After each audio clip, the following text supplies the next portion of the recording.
நம் தலைவர் தளபதி அவர்களின் வழிகாட்டுதலின்படி தமிழக அரசியலில் ஒரு புதிய சகபாத்தத்தை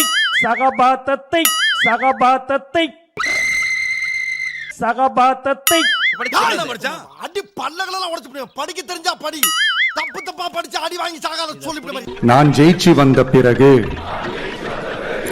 மக்கள் பணத்தில் ஒரு பைசா கூட தொடமாட்டேன். பைசா கூட தொடமாட்டேன்.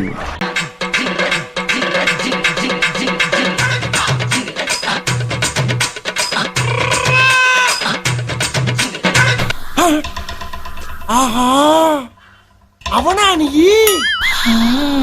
எங்ககிட்ட நல்ல நல்ல கேண்டிடேட்ஸ் இருக்காங்க.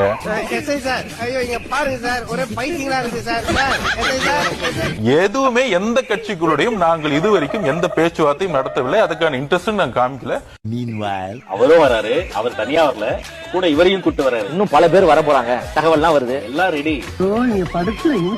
தாங்க முடியலையே. எப்பயுமே எங்க தலைவர் சொல்ற மாதிரி நான் வீட்டுக்குள்ள போயிட்டு தான் வந்து கட்சி ஆரம்பிச்சேன்னு சொல்லுவாரு. இது எழுச்சி ஒரு நடிகருக்கானதல்ல, அது களத்துல கூடி சீக்கிரத்துல தேர்தல் அன்னைக்கு தெரியும்.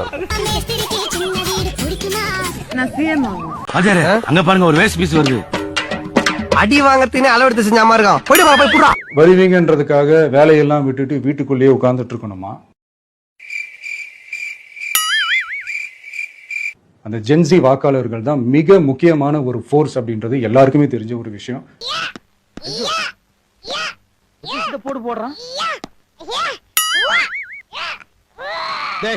இப்ப எதுக்கு நீ மத்த இடத்துக்கு மோரெல்லாம் கடிச்சிட்டு இருக்கிற? கொண்டாடா. ஏண்டா உன் சைஸுக்கு உன் வயசுக்கு எக்ஸசைஸ் தேவைதானா? ஐயோ கைப்புள்ள அறுவலோட கிளம்பிட்டானே. இன்னைக்கு எத்தனை தலை ஊர்ல போதோ தெரியலையே. இந்த நிகழ்ச்சிக்கு வெற்றி தலைவரே, தர்மத்தாயின் தவ புதல்வரே, வருங்கால தமிழக முதல்வரே, தலைவரே, தர்மத்தாயின் தவ புதல்வரே, போலீஸ்காரன், வருங்கால தமிழக முதல்வரே. முடியும்.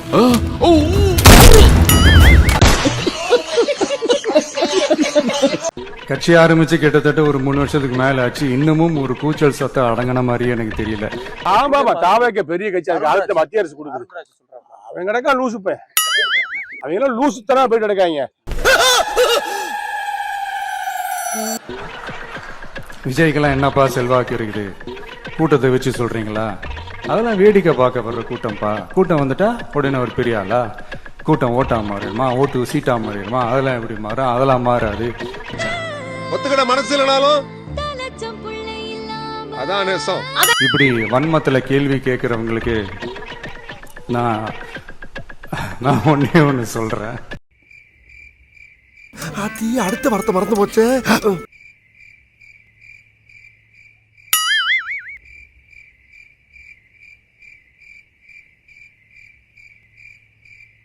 பேசுறா போ. பேசு. நான் வாய் பேச மாட்டேங்குது. வாய் எங்க காணோம். தேர்தல் எல்லாரும் சொல்ற மாதிரி தேர்தல்லாம் கிடையாது. இது இருமுனை போட்டி மட்டும்தான். அண்ணா அதிமுக திமுகவுக்கு எங்களுக்கு தான் போட்டி நிற்கிறது. இவங்களாம் நடிச்சுக்கிறது. பெரிய ஒரு கட்சியை எதிர்த்து போராடுற மாதிரி காட்டியாச்சுன்னு கட்சியை மதிச்சுறாங்களா? தேர்தலில் கூட்டணி நம்ம அறிவிச்சிருந்தோம். ஆனா இப்போ தனியா எலெக்ஷனை சந்திக்கிற மாதிரி இருக்கும் போலயே. அங்கேயே நோண்டிக்கிட்டு இருக்கீங்க. வேற இடம் கிடைக்கலையா? மத்த நாள்லாம் தொடவே மாட்டீங்க, இன்னைக்கு மட்டும் அங்கேயே. கூட்டணி யாருக்காக தேவை? நாம யாருக்காக அறிவிச்சோம்? நம்ம யாருக்காக அறிவிச்சோம்? This is an unwanted statement irrelevant to the current situation. பொதுவா ஒரு தேர்தல்ல எல்லோரும் நம்மளை நோக்கி ஒரு ஜனநாயக சக்தி வரும்போது தமிழ்நாட்டுடைய சூழ்நிலை எப்படி இருக்குன்னா, In accordance with the discretionary powers of the chief minister, the fundamental rights are enriched in the constitution and English எல்லாம் பேசாத, முடியுமா முடியாதா? 1967 அண்ணா பிரச்சாரம் பண்ணும் பொழுது பண்ணையார்களுக்கு எதிரான ஒரு ஆட்சியை நாங்கள் உருவாக்குவோம்னு சொன்னார். பண்ணையார்னா என்ன? விஜய். திமுகவுக்கு 22% மேல ஓட் பேங்கே கிடையாது. இது எந்த தேர்தலையும் கிடையாது. நீ என்னடா சொல்றது? சொல்ற புண்டை. எங்களுக்கு தெரியும் நீ சூத்த மூடு. உண்மையிலேயே காங்கிரஸ் தாவேக்காவோட பேச்சுவார்த்தை நடத்தலையா? எப்படி பேசினாலும் கேட்டு போறானே. நான் சொல்றேன், ஆனா நாங்க கட்சி அமைச்சது ஒரு நல்ல நிர்வாகத்தை உருவாக்குவதற்கும். யார் நீயா? அது என்னமா அப்ப கொஞ்சம் கூட வெக்கப்படாம பேசிட்டேன். கூட்டணி அமைக்காம சில கட்சிகள் இருந்தாங்களே, ஆனா அவங்க தாவேக்கா பக்கம் வரணும்னு யோசிக்கல. அப்ப அந்த நம்பிக்கை இல்ல, அது ரிஸ்கா இருக்குமா அப்படின்ற ஒரு யோசனை அவங்களுக்கு வந்திருக்கும்ல. இவளுக்கு பேட்டியை முடிக்கிறக்குள்ள என் வேட்டியை உரி உள்ள இருக்க போட்டி எடுத்தாலும் எடுப்பாங்க. கொஞ்சம் சீக்கிரம் முடிச்சு விடுங்கம்மா, அம்மா கரையில கொஞ்சம் வேலை இருக்கு. மத்தவங்க வந்து தாவேக்கா பக்கம் வந்து நம்பிக்கையா வரணும்னு நாங்களே யோசிக்கலையே. இந்த மாதிரி அவங்க வந்து தாவேக்கா பக்கம் வந்து நம்பிக்கையா வரணும்னு நாங்களே யோசிக்கலையே. அப்புறம் என்ன? ஆட்சியிலும் பங்கு, அதிகாரத்தில் பங்கு. முதல்ல தாவேக்காவை நோக்கி கேட்கப்பட்ட கேள்வியே 234 தொகுதிக்கு வேட்பாளர்கள் இருக்காங்களா அப்படின்ற கேள்வி. அதை தாண்டி இன்னும் திமுகவும் அதிமுகவும் களத்துல அடிக்கவே ஆரம்பிக்கல. வேணாம், இதோட நிறுத்திக்கிறோம்.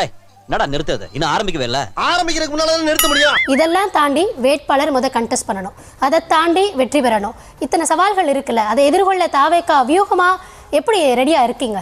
நீங்க எப்ப டிவிக்கு சப்போர்ட் பண்ணுவீங்க, நீங்க என்ன டிஎம்கே மாதிரி क्वेश्चन கேக்குறீங்க? அடச்சி அடுத்தே விட்டான் ஐயா, வாருங்கள் போவோம். நிர்வாகிகளே கிட்டத்தட்ட 3 லட்சம் பேர் இருக்கும். இருக்குடா, உனக்கு இருக்கா? முதன்மை சக்தியா இருக்கக்கூடிய எங்களை வந்து மக்கள் விரும்புவாங்க. காசை வாங்கிட்டு விசில் அடிச்சுட்டு போய்கிட்டே இருப்பாங்க. அந்த எலெக்ஷன் நீங்க பாப்பீங்க. 39 ஓட்டை வாங்கிட்டு எங்களுக்கு ஓட்டு போட்டு வெற்றி பெற வைத்த மக்களுக்கு நன்றி போஸ்ட் அடிச்சு அத ரிசல்ட்டுக்கு முன்னாடி ஓட்ட வச்சுக்கப்பாரு. ஏய், இதெல்லாம் அந்த ஆட்டோ அடிக்க தாங்காதுடா. எலெக்ஷன்ல பாத்துக்கலாம்டா. ஏய், இதுக்கப்புறம் தேர்தல் கமிஷன் எலெக்ஷன் அறிவிச்சாங்கன்னா பீகார் பக்கம் போயிருவேன். திருச்சி கிழக்கு சட்டமன்ற தொகுதியில 1 லட்சம் ஓட்டுகள் வித்தியாசத்தில் நிச்சயமாக இவ்வளவு கோவக்காரன் நம்மளுக்கு தெரியாம போச்சா? என்னை பொறுத்தவரை அவர், உண்மையை சொல்லுகிறேன், அவர் ஒரு தைரியம் இல்லாதவர்.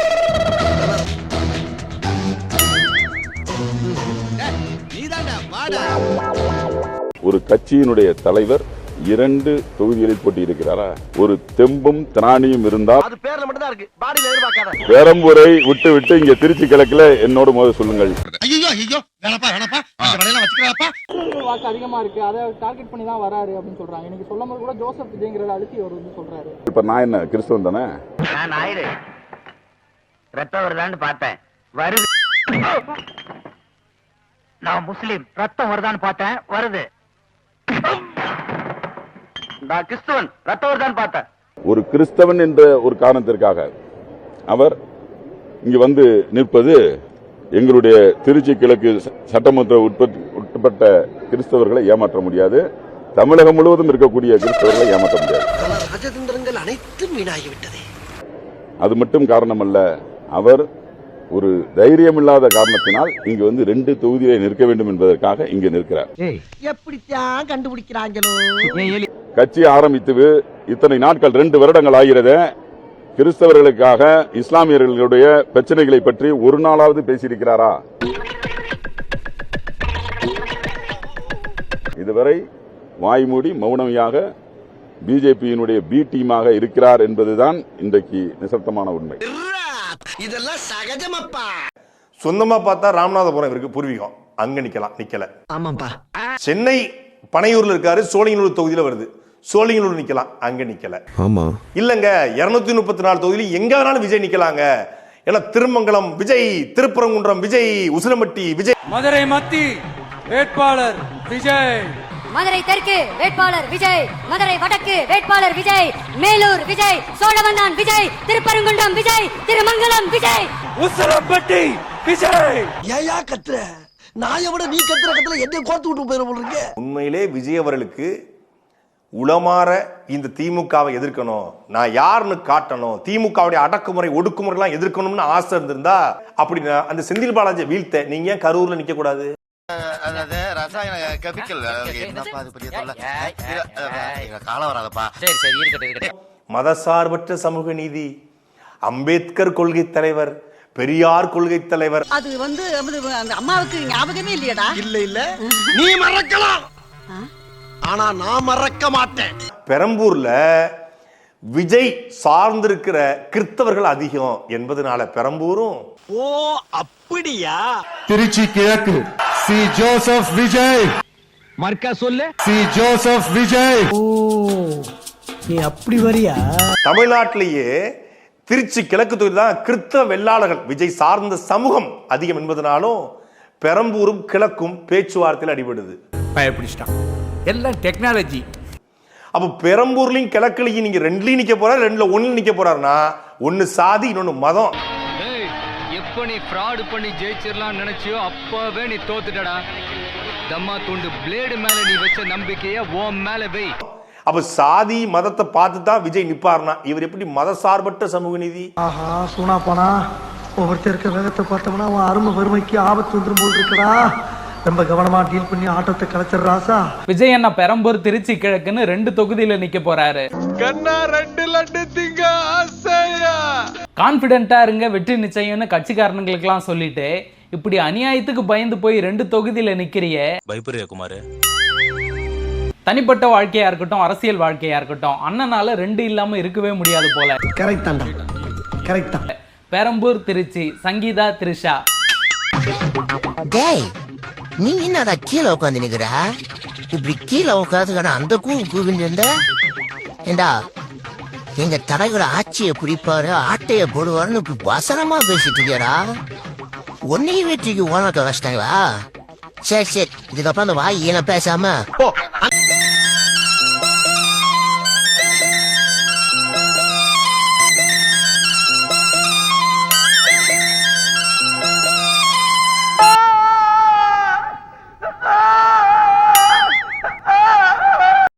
எல்லாரும் வந்துட்டாங்கல்ல? எல்லாரும் இருக்காங்க. என்னங்க சின்ராசு என்ற குடும்பத்துல எல்லாரும் வந்தாச்சு, சீக்கிரம் எடு.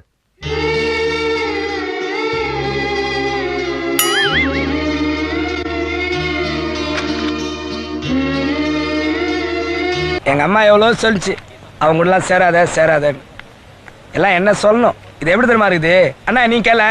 சுத்த நீ பிடிச்சி மூஞ்சில ஊத்துறேன். மறக்காம சர்ப்ரைஸ் பண்ணுங்க. நெக்ஸ்ட் மீட் பண்றேன். ஒரு பிக்கிங் காணா